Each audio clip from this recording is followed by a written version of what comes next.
What's going on, guys? It's Tony from Lomo Paintball. Today we're talking how to get your gear prepared for the very first time. And why? Because the best source for setting you up with the best gear in the game. You already know, baby. It's LomoPaintball.com.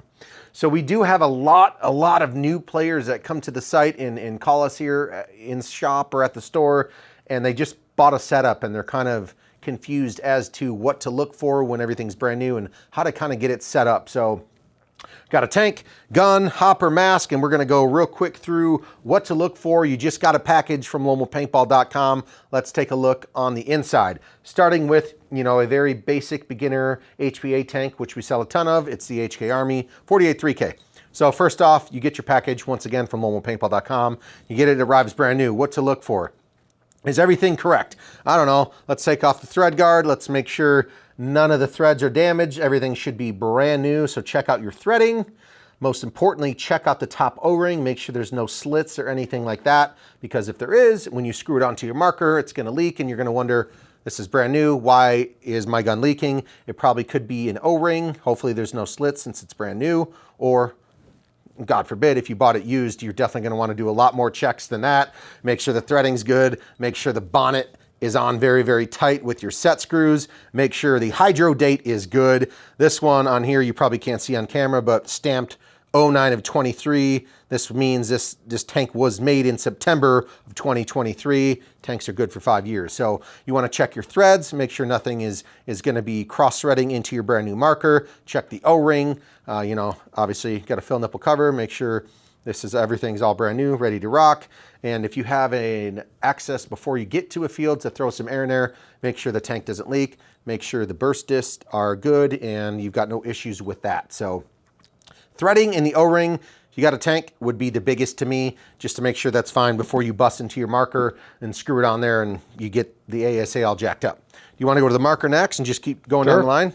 All right, so today we've got the Planet Eclipse Ether 3, another really good mechanical beginner marker.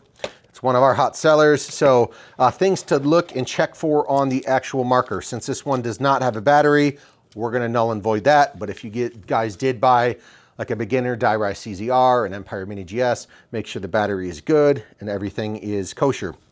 Biggest thing for me on a gun is obviously if you have air, make sure there's no leaks. Second off, you're gonna want to look at your bolt system. A lot of these guns that are coming brand new out of the box are plenty fine. This one's PE. Everything is completely lubed.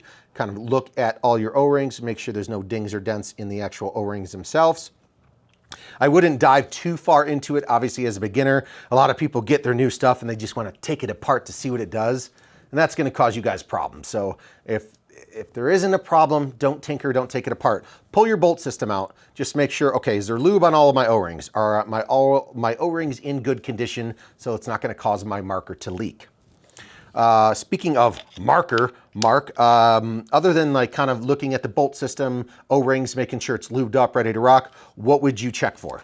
On a mechanical marker, just simple things like, does the trigger move smoothly? Make sure there's nothing behind it. I mean, stuff does happen from the factory. I would adjust my feed neck with the hopper on to make sure it's nice and tight. Yep. So that my hopper is not spinning around or so tight that I can't get it on when I'm out playing. Because this one does have the wheel, but some of the beginner markers don't have a wheel and you need an Allen wrench. It's better to have it pre-set up before you even get to a field. And depending on, like Mark said, but depending on what hopper you guys use, some of the feed necks are thinner or thicker. So obviously just to adjust that to make sure you guys are ready for your first day of play out there. Like you said, this one actually has the thumb wheel, which is nice. You don't need to bust out an Allen wrench and turn that on there. So busting out your marker, I'd say, yes, look at the bolt. Hopefully the bolt's not dry. Hopefully that gun hasn't been sitting around on a shelf for a very long time. Make sure the O-rings are good. Get your feed neck and your hopper set up, kind of solidified and ready to rock. Like you said, yeah, if it's mechanical, make sure the trigger's rocking. If it is electronic, make sure you got a fresh either double A's or 9-volt. Make sure the gun turns on. Check the eye systems, make sure that works before you go out there and shoot it. And then, if it comes back, call the person you get it from and say, well, I took it out for my first time and I broke a bunch of paint in there. And, a lot of people say that, it didn't really work that well. So before you go out there and play, make sure the battery, make sure the board turns on, make sure everything is functional before you start doing some tinkering with it. So I would suggest that. And if it's electronic, maybe set the firing rate to what you know is legal at the field or event that you're going to go play. That is true. A lot of fields, some fields are really stringent on, NXL. I think it's 10.3 or 10.5 balls per second. So make sure that the field is accepting that with the ramping, or some fields are, semi-auto only, since they have a lot of new beginner players out there. So that's a quick breakdown on the marker. Before I dive into the hopper and the mask, I would also like to say a lot of the new players, Mark, you know what they do? They grab their marker, they got their brand new tank. I would suggest not oil, but a touch of grease. Probably gonna come with your gun setup. Just a little dab around the O-ring on the tank, so when you go to screw it into the ASA, you're not gonna be binding. And the people, like, if it doesn't go on smooth like this, back up. Don't keep a lot of new players just, well, my tank's not going on right, and they're just cranking it. You're cross-threading the threads on the bonnet and also inside of the ASA and the marker. So when you go to screw your tank on for the first time, guys, if it's not smooth, back it up and try to, restart all over again before you mess something up big time. So a little touch of grease, not oil, right around the O-ring and thread, just a dab, just to kind of, when you start to screw it in, makes it nice and smooth for you. Yep, okay, I'll hit that at the end. Going into the hopper, so you got your brand new hopper. A lot of people are buying the electronics these days compared to the gravity fed, because you can get a really good electronic hopper from anywhere from 80 to 100 bucks. This one's the Virtue Spire IR2 hopper. So when you get your hopper brand new, obviously make sure there's a lid, does everything click in place, not faulty, cool. Take this, sucker apart, completely toolless. And once again, okay, does this, okay, cool, this moves. I don't have batteries in it yet. That's what I was getting to, the batteries. So make sure, if you guys bought an electronic loader, trust me, I've seen it time and time again. Well, I went out there and it wouldn't turn on. It doesn't come with batteries already installed, so a lot of players are kind of confused about that, but take it out, put in your AA's, install it back in, and just make sure, it turns on. So real simple. Anything else on the hopper, Mark? What do you think? Yeah, just fresh batteries, turn it on, make sure everything's spinning and moving. Maybe stick your finger in the bottom just to stop the thing too, to make sure it's not gonna just jam up paint. It some should hoppers work have fine, eyes and some don't. So yeah, if your comes with eyes, yeah, make sure everything's functioning properly.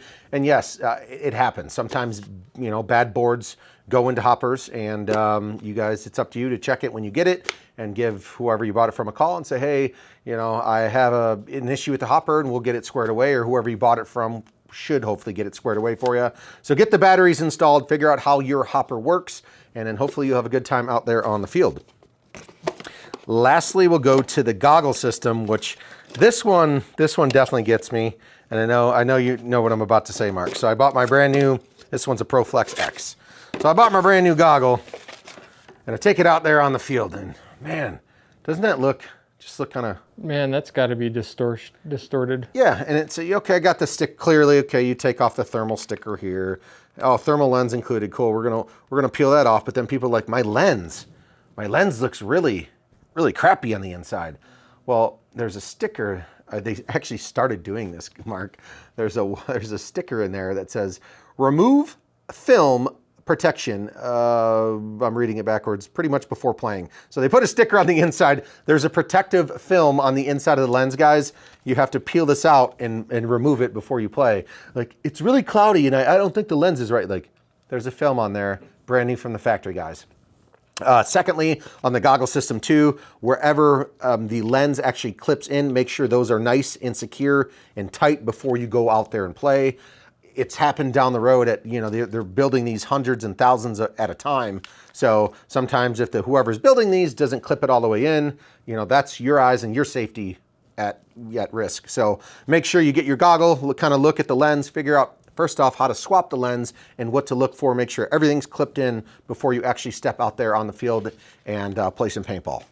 And double check your foam, make sure your foam's not all beat up and that it's on properly. That's true, yeah, sometimes they glue it at the factory, could be a little funky on any goggle. This is an array of different products. There's nothing bad said, this is what I grabbed, this is what we got, but it could happen to any manufacturer, any product out there.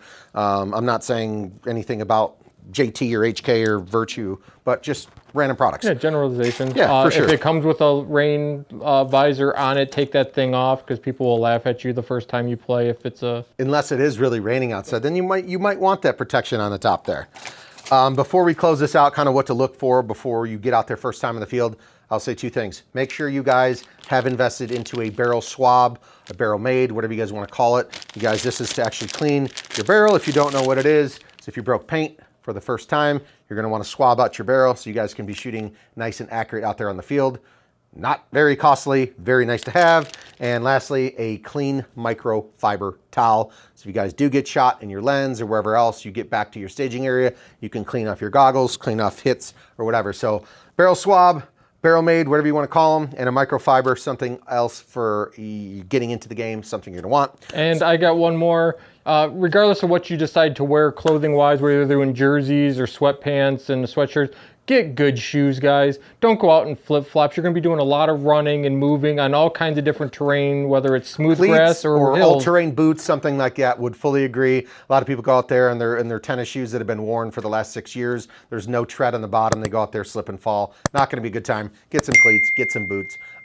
So check out your gear. Hopefully this helps you if you're literally a brand new player not knowing what to look for when you got your first setup. Check it out here at the best, though. It's LoneWolfPaintball.com. See ya.